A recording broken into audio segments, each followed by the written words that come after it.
Hey everybody, welcome back to On the Glide Slope. I had posted an unboxing video earlier of the RealSimGear GNS 530. I've now got it mounted in the cockpit here in the home sim, and I have a patch that I've just made there on the side because the touchscreen display that was in that space before was a bit larger.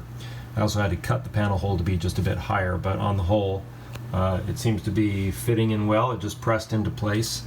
When I eventually someday rebuild the panel, I'll cut the space for it precisely. But yeah, I just wanted to show you how it works. Setup is pretty easy. You download a few free plugins, install a configuration file. It was all pretty straightforward. I went ahead and rather than using the default GPS, I have the Reality XP GNS 530 that they were kind enough to give me a license for, the good folks at Reality XP. So I altered my configuration for that so that it has no bezel, and then you just drag the window over and place it. The PC reads this as a monitor. I just have it set to a 2D panel monitor in X-Plane, and then it is ready to go. So with the Reality XP, there's another configuration setting where you can tell it to read the sim inputs as opposed to the Reality XP inputs. So the configuration of the plug-in for this unit has X-Plane, so it reads all the buttons as the buttons that it would read in the cockpit. So it all should talk to each other. So we'll turn on some avionics here. Well, that's lighting up, and I'm going to cover this up here so that my name is anonymous for a minute, because I like to stay anonymous if I can. That is just like the boot up screen that the real Garmin does. The reason why is because the Reality XP runs the Garmin training software. So I'll just hit enter, and then OK again. Of course, you can see I'm using the buttons on the RealSimGear unit, and there we are. Let me adjust the display a little bit here. The lighting isn't quite perfect to see both the panel and the screen, but it's the buttons that are more important. So if I were to come in and start to turn my dials here on the nav screen, I get my different views, including terrain on this, which is pretty cool. The range buttons work great. The menu button works great. I can go direct to, just as you would normally expect. We'll go direct to Karlskoga, Sweden. Alright, so there's our direct. Message button works, as you would expect. So everything is just what you would hope. It works great. The buttons are nice and crisp. If I hit the flight plan button, these buttons actually have push button cursors just like the real thing. So if I push that, now I've got my cursor. And now I can start to enter my flight plan. K, B, where are we going today? We're going to Boeing Field, F,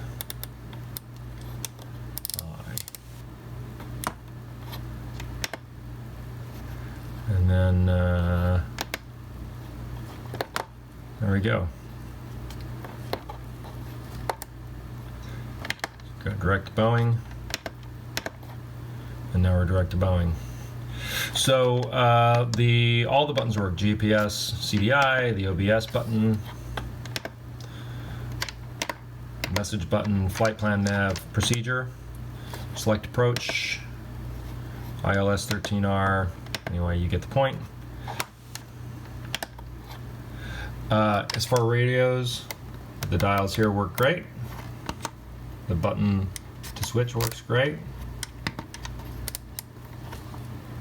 For some reason it keeps reading back to 121. I think it's because it's conflicting with this. That would be the GTN issue, not an issue of the bezel. But you can see these things are turning together.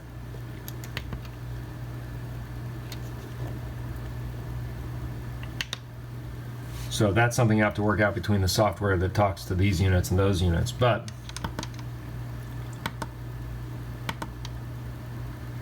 this is clearly overriding this. So what I would do is I would just turn this radio off and then just run off the GPS, which is what I will probably do. Nav radios also, they work together. as you can see. So that's pretty cool. And then, yeah, so it basically does everything it's supposed to do. And if you're running the Reality XP software, then it has really all the features that you would expect of a full GPS, including the ability to change what fields I want up here.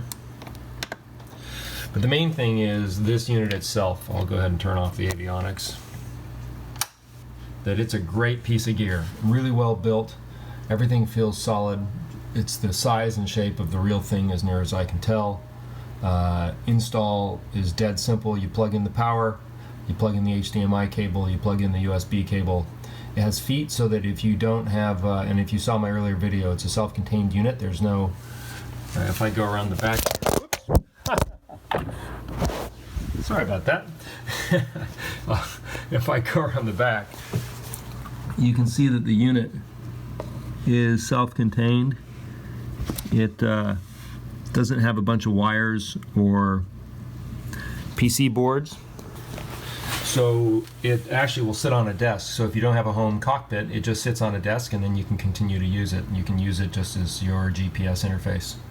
So I think it's a super unit, really, really well done.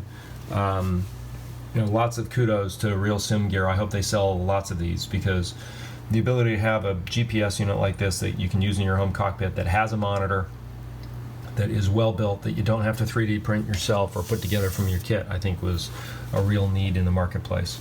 So highly recommended. I'm going to fly with it today. I'll update my written review after I do that. But so far I think it's a really great piece, and I love having it in the cockpit, and I would highly recommend that you pick one up. Thanks for watching on the Glide Slope.